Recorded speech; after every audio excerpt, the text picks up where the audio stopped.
अपना सामान बांधे इस सोच में हूं, अपना सामान बांधे इस सोच में हूं कि जो कहीं के नहीं रहते वो कहां जाते हैं। और ये उपयुक्त लाइन जो है वो चाचा पशुपति पारस के लिए है, क्योंकि चाचा पशुपति पारस को उनका कार्यालय जो है वो खाली करना पड़ रहा है कोर्ट के आदेश के बाद। और अंदर खाने से खबर ये भी आ रही है कि चिराग पासवान को ये जो ऑफिस है वो दे दिया गया है। लेकिन जिस तरीके से खाली किए हैं चाचा पशुपति पारस भाई साहब इस बंगले को, आप भी देखेंगे तो चौंक जाएंगे कि भाई खाली करना था तो कर लेते, लेकिन इस तरीके से सेलिंग उखाड़ के ले गए, छत ले गए, ये तो पहली बार देखने को मिल रहा है। सब कुछ आपको दिखाऊंगा तस्वीरें, लेकिन उससे पहले मेरा परिचय जान लीजिए। मेरा नाम है रजत और आप जनता जंक्शन देख रहे हैं। एक बार इन तस्वीरों के ऊपर नजर डालिए।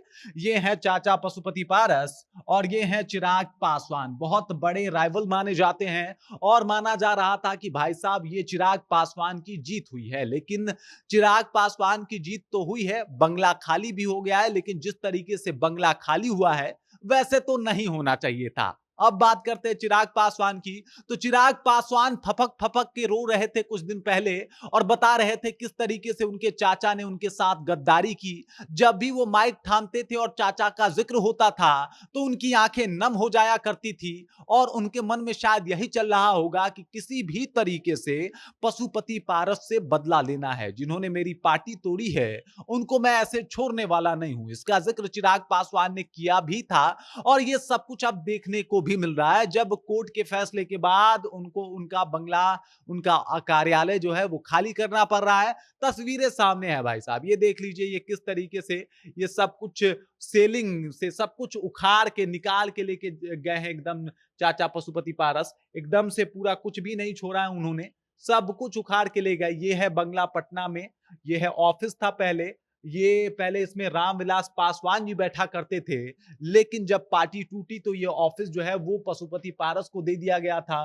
देख लीजिए दोनों की तस्वीरें भी लगी हुई है। और अब जो है इनको ये जो कार्यालय है वो छोड़ के जाना पड़ रहा है। और वजह ये है कि भाई अब इस कार्यालय पे ये अपना दावा नहीं कर सकते। कोर्ट ने भी कह दिया कि भाई खाली तो करना पड़ेगा, लेकिन जाते जाते जिस तरीके से सामान लाद के ले गए हैं चाचा पशुपति पारस, इससे पहले आपने ऐसा देखा नहीं होगा।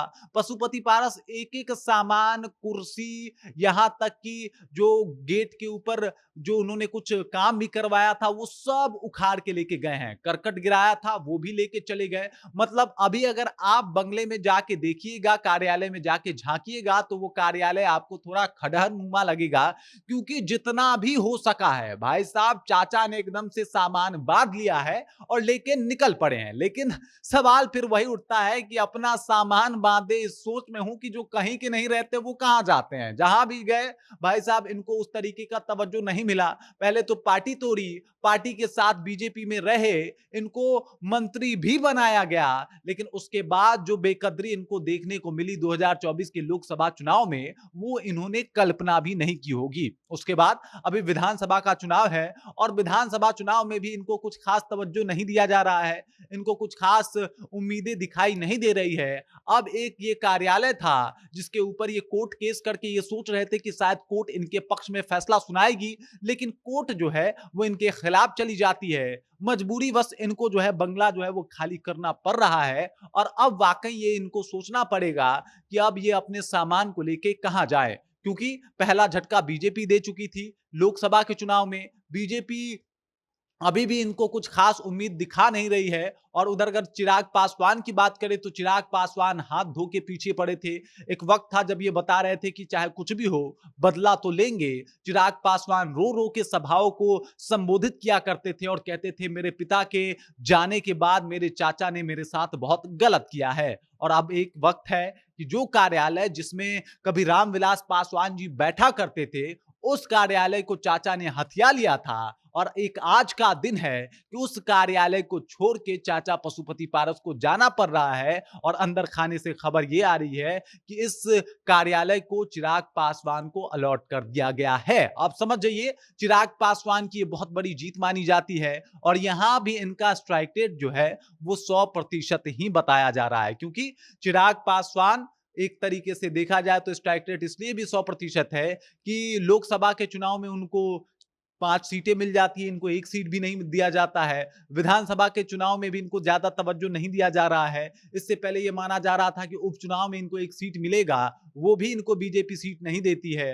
गवर्नर बनाने की बात चल रही थी कि इनको गवर्नर बनाया जाएगा, वो भी ये नहीं बन पाते हैं और अब कार्यालय छिन जाने के बाद एकदम से इनकी मुश्किल बढ़ गई है और अब इनको ये सोचना पड़ेगा कि ये अब कहाँ जाएँगे। आप याद कर लीजिए चिराग पासवान के उस दौर को जब उनके पास कुछ भी नहीं था, ना एक सांसद थे, ना इनको वो उनका घर था, ना ये कार्यालय और आज सेम स्थिति पशुपति पारस की हो रखी है। बाकी इस खबर को लेके, इस जानकारी को लेके, चाचा पशुपति पारस को लेके और चिराग पासवान को लेके आप क्या सोचते हैं? आपके ज़हन में क्या कुछ चल रहा है? कृपया कमेंट कीजिए और अपना विचार हम तक पहुँचा दीजिए। बाकी आप देख रहे हैं जनता जंक्शन और मेरा नाम रजत है।